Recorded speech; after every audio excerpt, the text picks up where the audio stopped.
Hey guys, this is Sincerely Osa. You're watching Pressplay. This is One on One with Dean Atta. Hello.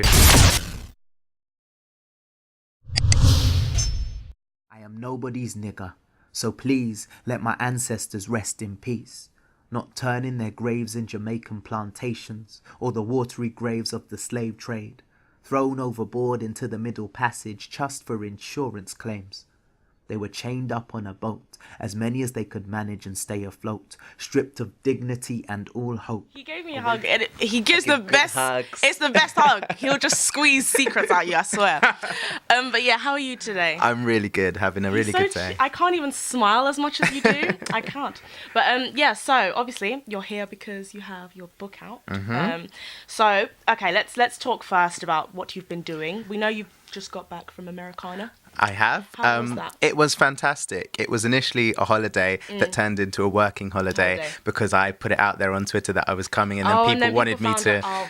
So I did a day at a high school in New York, in Brooklyn, and it was really, really fun working with different classes there, reading them my poetry. They love the accent. They had lots of questions. I helped to kind of tackle some of their preconceptions about London and the UK. I think we all drink tea with the Queen, like that essentially. They were surprised that there were gangs in London. Like we do have nice So I think America views us very differently to how we expect, how we view ourselves.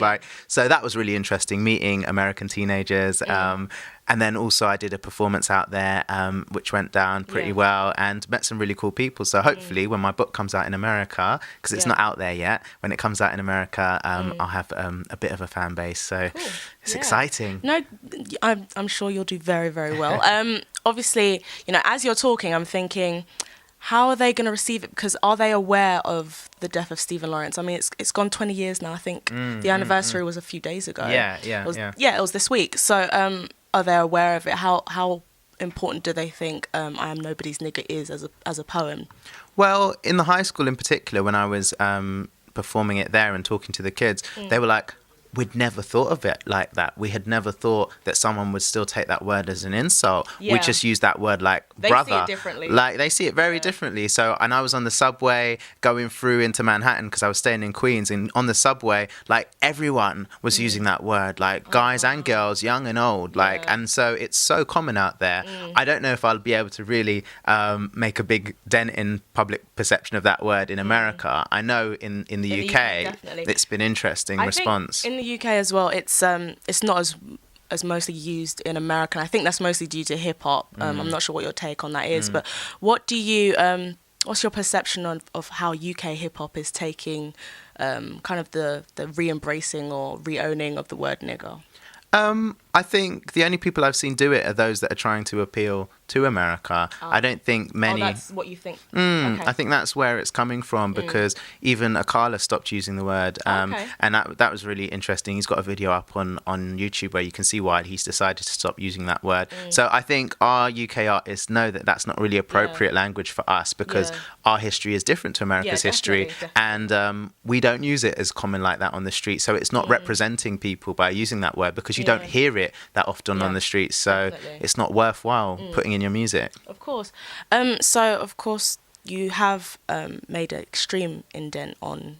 When I think of Stephen Lawrence now, I think of the anniversary and how far we've come. You are one of the names that pops up to me, and I know that Stephen Lawrence's mum was actually aware of your poem. So when it did blow up, I think it was last year, wasn't it? What was the reception like? The reception was incredible. I mean, I wrote the poem on the day that two of the murderers of Stephen you said Lawrence in half an hour were convicted in half an hour, because it was just such an emotional response for me. I'd been aware of the case, obviously, a lot of my life. I grew up with that case, and I had been aware of kind of like how race relations had changed, how the campaigning done by the Lawrence family had changed the justice system, our experience of institutional racism, whether it's in school, whether it's with police, whether it's when you're trying to get a job.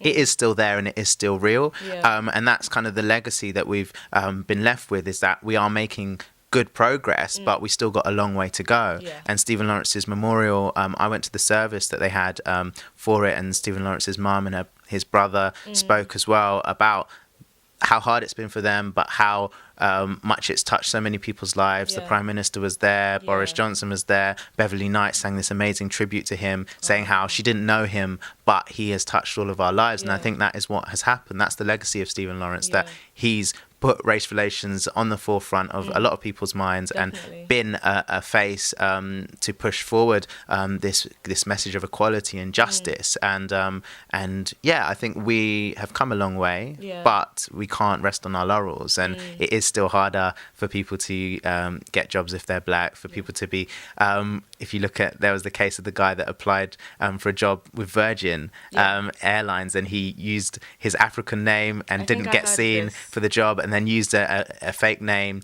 fake surname, and he got offered the job, even though he put himself with lower grades on that application. So it just shows that these things aren't to be taken for granted. Definitely. Great. So what can we expect from the book as well? When we open it, what can we expect to find? So it's not all about race, this book. It's also about London life. It's also about my family. It's about I'm mixed race. I'm Greek and Jamaican, and I write about that, and culture and the kind of multiculturalism we've got here in London. I also write about relationships, friendships, being young, you know, like I'm still young. And this book is 10 years of writing. So I started writing it when I was 18. I'm 28 now. So it's kind of me growing up in this book as well. So I think if you're anywhere in that age bracket, you'll appreciate it. If you have kids or young people you work with, you'll appreciate it. So there's a lot of stuff that I've personally used with young people in schools as well. These poems go down really well to help talk about different issues as well. Well, great. Well, we all look forward to reading it, and it's coming out in America too. So everyone go and grab the book. And